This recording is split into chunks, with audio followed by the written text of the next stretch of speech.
Galnet News Digest, 27th of May 3307. We read the news so you don't have to. In this week's news, the End of Anarchy. Hamsters ate my station repairs. The Spy in the Cab. Bugs in the crotch panel.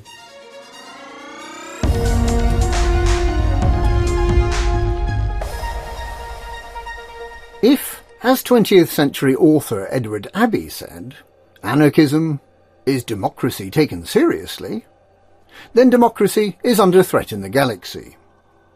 Over the past week, anarchy factions have seen dramatic falls in influence, and well-known anarchy factions like the Diamond Frogs are said to be facing an existential threat, as their ability to maintain control of their systems has waned inexplicably. Anarchists don't support bounty hunting. With no laws, there's no crime. But this makes maintaining influence in their systems hard, and it appears that something, no one's quite sure what, has added to these problems. And in addition to that mysterious something, folk stacking massacre missions in anarchies, well, let's just say that it doesn't add to the stability of a system. Anarchists don't support the concept of ownership. With no owners, there can be no thieves. But they'd quite like to look after their systems, and that just doesn't seem to be working anymore. Why does this matter, you might ask? Well, anarchies support lawless settlements where you can take missions and have gunfights without fear of security forces slapping a bounty on you. You can interdict ships and steal cargo. In fact, you can do pretty much anything you like. And if all the anarchies go, if they all become boring old democracies, the sort where we don't take responsibilities for our own actions because the security forces do that for us, we'll need to start behaving ourselves again. On current trends, we may be just weeks from an anarchy-free galaxy.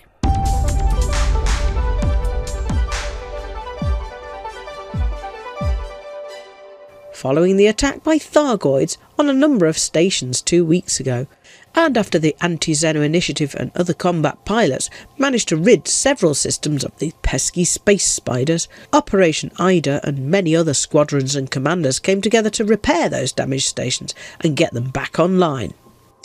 It was all going so well. Artemis Lodge in Solano had been fully repaired by this morning and was expected to come back online. Betancourt Base in the Coalsack Nebula region was well on its way to repair. A start had been made on Donar's Oak in the Pleiades. There was an expectation that with the fires being put out in 2 more stations, we were finally starting to see some progress in getting these stations working again. And then, this morning, it turned out that all the hard work shipping in thousands of tons of beryllium, natural fabrics, power converters, ceramic composites and energy grid assemblies was for nothing. The station crew reported that the thousands of tons of cargo that had been delivered had vanished. All of it, none left at all. Artemis Lodge, which was expected to be at 100% repaired, is now back to 0%.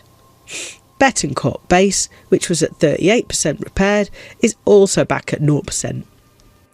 Operation Ida has elected not to attempt to deliver any more commodities to the damaged stations until an investigation has been conducted into what has happened to it all. They are loading up their fleet carriers while they wait. There is a theory that hamsters may have eaten all the missing commodities. It's either that or the evil Don Antonacci up to his old tricks again.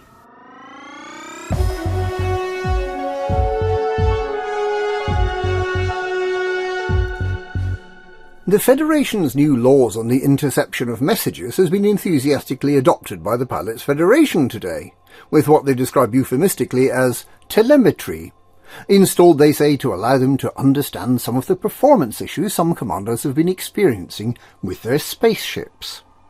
Of course, we know this is just an excuse so the Pilots Federation can spy on its members. In other news, mining extractors have been confirmed as dangerous if you stand in the way of the rock-melting laser beam, and the underground rocks have been removed from engineer Yuri Ishmak's base. SRVs can now be deployed when you're landed on the pad at a settlement, The cockpit glass has been darkened so that some planets that looked very bright indeed now only look quite bright. The intermittently missing system map icon has been added to the galaxy map, and the first discovered by and first mapped by credits are now displayed in the system map, if somewhat discreetly in a submenu. In excellent news, Galnet News Digest's single-handed campaign to prevent Apex Interstellar taking you to places you can't disembark and then refusing to take you home has been addressed. Now they'll refuse to take you there in the first place.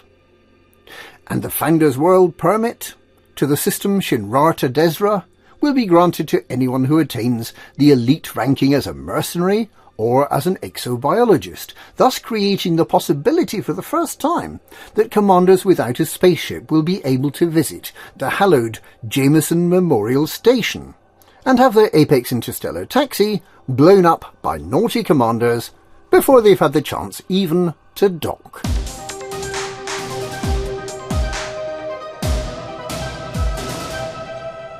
A bug in the Crotch panel this morning meant that some commanders were unable to disembark from their ships or deploy ship-launch fighters and SRVs, and were informed that the ship they were flying was the non-existent Federal Dropship Mark II.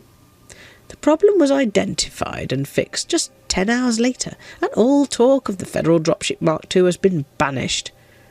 But what is the Dropship Mark II?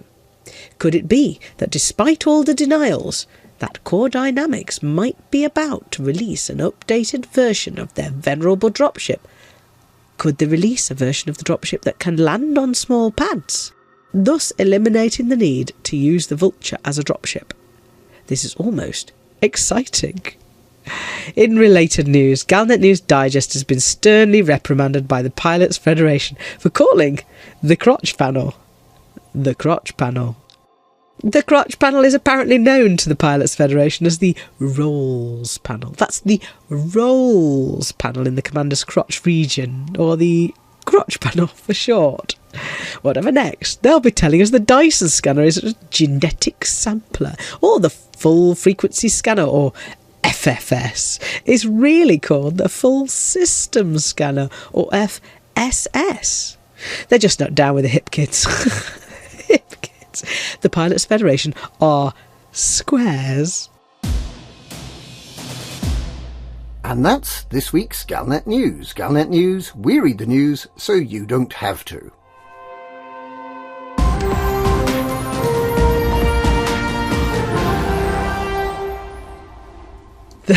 Here, there, and everywhere.